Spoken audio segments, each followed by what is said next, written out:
Unmodified opinion and modified opinion இருக்கா. இப்போ unmodified opinion நம்ம எப்போ கொடுப்போம், நான் சொல்லியிருக்கேன் உங்களுக்கு, நம்ம எதுவுமே டச்சே பண்ண வேணாம், எல்லாமே கரெக்டாக இருக்குது அப்படின்னு. இது நமக்கு வந்து புரிய வைக்கிறதுக்கு okay.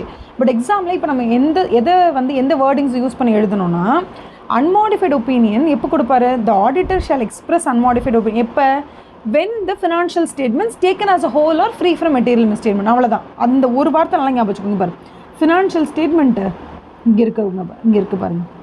Financial statements are prepared in all material respects with applicable FRF and நமக்கு தெரியும் that the financial statement taken as a whole are free from material misstatement. எதுவுமே இல்லைன்னா அப்போ நம்ம என்ன பண்ணுவோம், இங்கே டெஃபினட்டாக unmodified opinion கொடுப்போம். So the auditor shall express an unmodified opinion when the auditor concludes that the financial statements எப்படி ப்ரிப்பேர் பண்ணியிருக்காங்க, it is prepared in all material respects in accordance with applicable FRF. Plus நீங்கள் என்ன எழுதலாம், it is all free from material misstatement, ஒரு பிரச்சனையுமே இல்லை. அப்படியா, okay. Next modified. எப்போ நம்ம மாடிஃபை பண்ணுவோம், எப்போ நம்ம கை வைப்போம் அப்படின்னா, நம்பர் 1 அவங்க நமக்கு டீட்டெயில்ஸை கொடுத்துருக்காங்க, நமக்கு தெரிஞ்சிருச்சு it is not free from material misstatement, அதில் ஏதோ ஒரு மெட்டீரியல் மிஸ்டேட்மெண்ட் இருக்குன்னு தெரியுது. அதுதான் ஃபஸ்ட் ஒன்று. என்ன சொல்கிறாங்க, நம்பர் ஏ கொடுத்துருக்கான் பாருங்கள். என்ன சொல்கிறோம், auditor concludes that based on the audit evidence. அப்படியே நமக்கு ஆடிட் எவிடன்ஸ் கிடச்சிருக்கு, அதை வச்சு நமக்கு தெரிய வந்தது என்னென்னா, the financial statements taken as a whole are not free from material misstatement. அப்படின்னா நம்ம மாடிஃபைடு ஒப்பீனியன் கொடுப்போம். சரியா, அகைன் நான் உங்களுக்கு சொல்கிறேன், மாடிஃபைடு ஒப்பீனியன் அப்படிங்கிறது ஏதோ மிஸ்டேக் இருக்குது, அதுதான் மாடிஃபைடு ஒப்பீனியன். ஓகேவா, இந்த மாடிஃபைடு ஒப்பீனியன் நம்ம 3ஆக பிரித்து படிப்போம். நம்பர் 1 குவாலிஃபைடு ஒப்பீனியன், அதாவது அந்த ஹேண்ட்பேக்கில் குட்டியோண்டு ஓட்டை.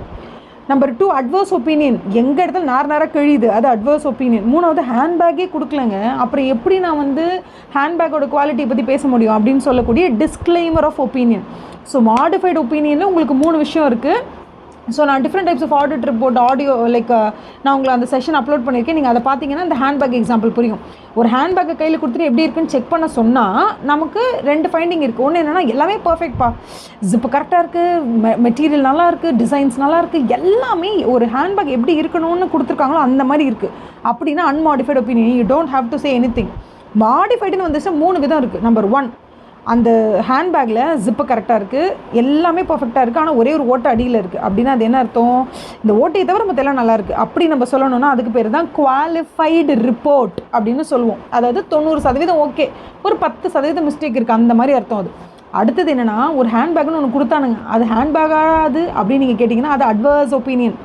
அடுத்தது என்னென்னா, ஹேண்ட்பேக்கே கொடுக்கலங்க, எங்கெங்கே கிணற காணுன்ற மாதிரி, கிணறே இல்லை அந்த மாதிரி. ஸோ அந்த ஹேண்ட்பேக்கே இங்கே இல்லைல்ல, அப்போ எப்படி நம்மளால் ரிப்போர்ட் கொடுக்க முடியும், அது டிஸ்க்ளைமர் ஆஃப் ஒப்பீனியன்.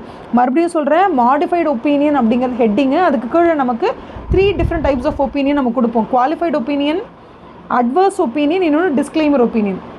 இந்த மாடிஃபைடில் மேஜர் நல்லா கவனிச்சுக்கோங்க, நமக்கு கையில் ஹேண்ட்பேக்கை கொடுத்துட்டாங்க, நமக்கு தெரிஞ்சிச்சு it's not free from material மிஸ்டேட்மெண்ட்டுன்னு, அது ஏ.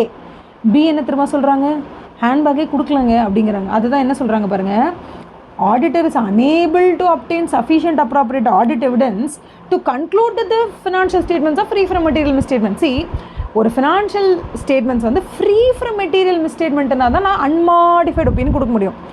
அப்போ ஒரு financial statement free from material மிஸ்டேட்மெண்ட்டாக இல்லையான்னு கண்டே பிடிக்க முடியாத அளவுக்கு என்கிட்ட சஃபிஷியன்ட் அப்ராப்ரியேட் ஆடிட் எவிடன்ஸே அவன் கொடுக்கல. எவன் கொடுக்கல, கம்பெனி கொடுக்கல. அப்போ ஆடிட்டர் என்ன ஆகுறாரு, he becomes unable to obtain sufficient appropriate audit evidence to conclude that the financial statement taken as a whole are free from material misstatement. Okay, இதுதான் modified opinion.